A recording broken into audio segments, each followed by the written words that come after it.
Fox 2 presents Hancock and Kelley.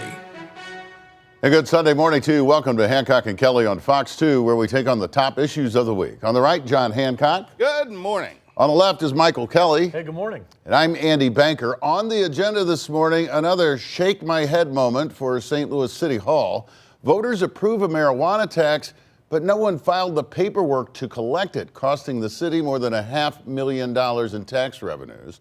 Legalized sports betting in Missouri, not dead yet. The new push to let voters decide has just cleared a big hurdle. President Biden announces a deal cut with Hamas terrorists to free hostages, including very young children being held by Hamas in Gaza.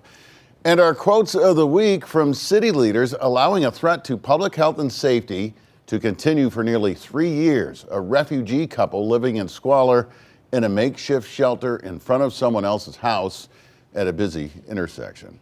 Also, a book on porn stars gets yanked from St. Charles libraries. Is that a book ban? But we begin with a scary incident on the streets of St. Louis for a Fox 2 News crew. What looked like, sounded like, and for a moment felt like a drive-by shooting.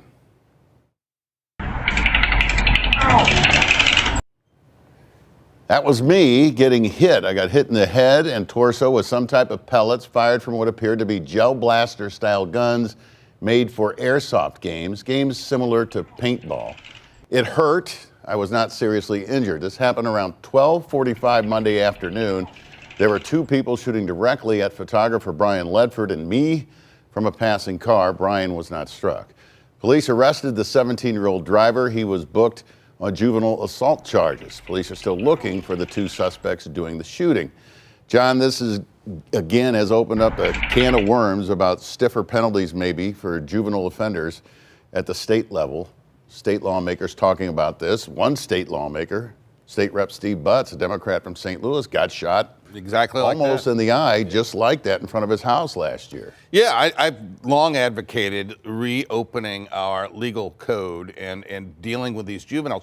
There's a huge amount of the crime that's taking place in St. Louis. The carjackings, the drive-by shootings, this kind of whatever you want to refer to this as assault, that are being committed by juveniles.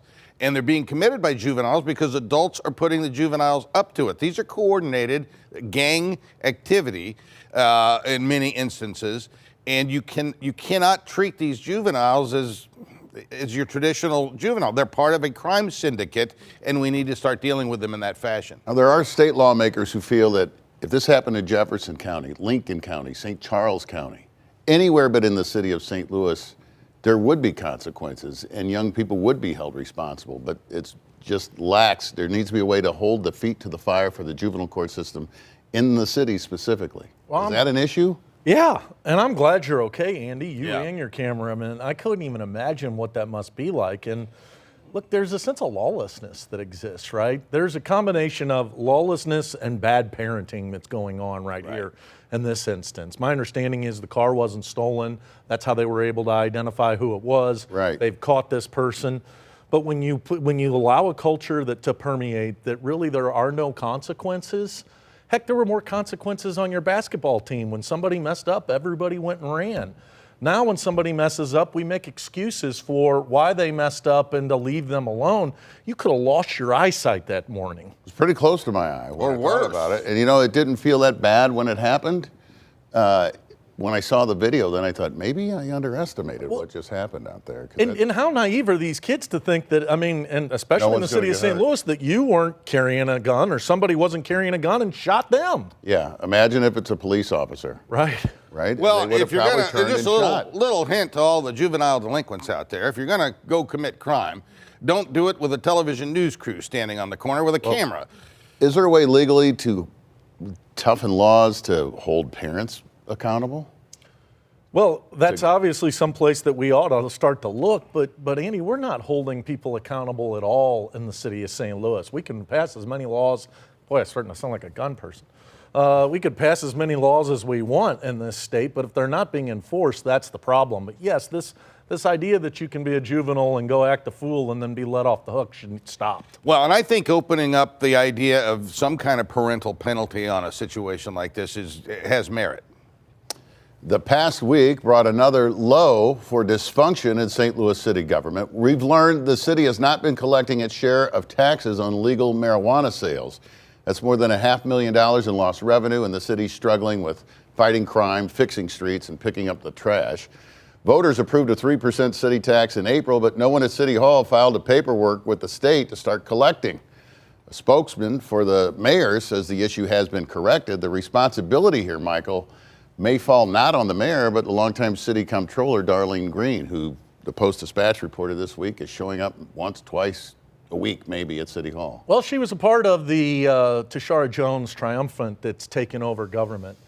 Here's what we need to understand, guys. City government is broken. They don't know how to make it work. These same folks are going to be talking to you in a couple of months saying, hey, we need to figure out a way to start to have a universal income and pay reparations, etc., and spend all this money.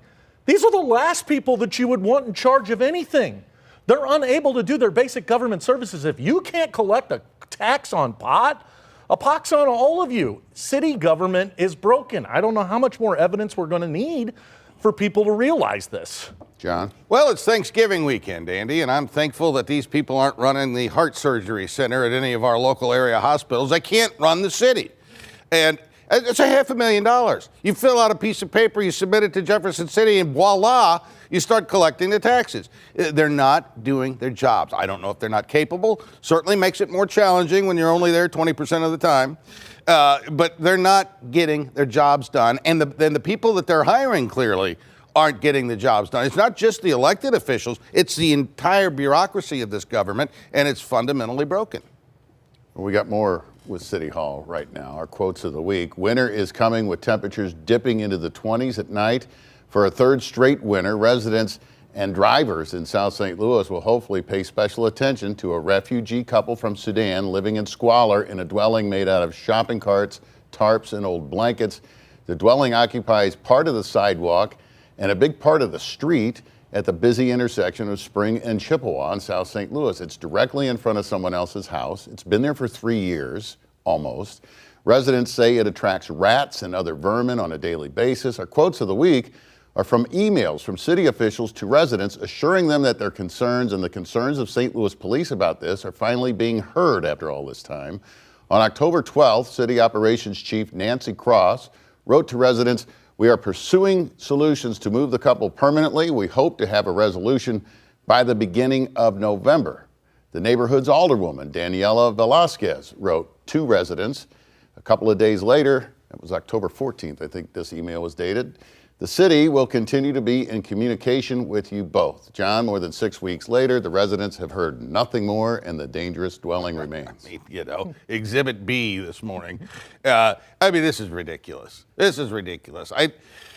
We talked about this in August. Somebody's front yard. They've got a tent city in somebody's front yard, and the city won't remove them?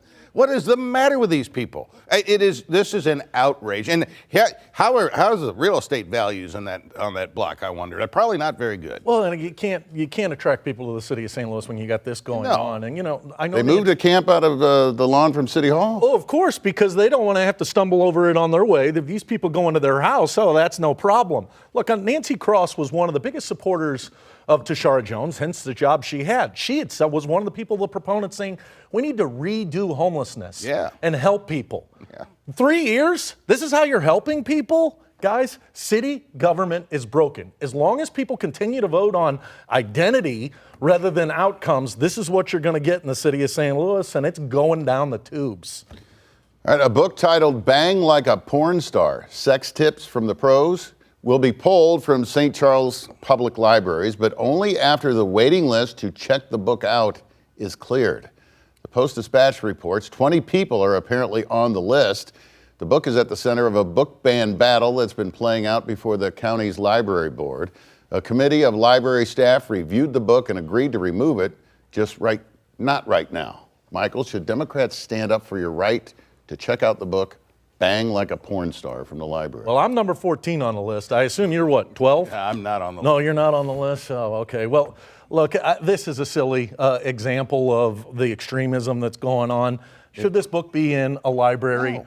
Probably not. Should we be wasting this much time trying to take a book that most kids who don't even go to a library anymore wouldn't see? Of course not. Throughout history, the people who want to ban books are the bad guys. Go ahead. Does it make sense to wait for 20 more people to check it out? I mean, and if you want to learn how to play the drums, there's plenty of other tutorials out there. Bang Like a Porn Star should not be in the library. It's that simple. Community standards are such. No, they shouldn't wait for the 20 people. They should not have that book in that public library.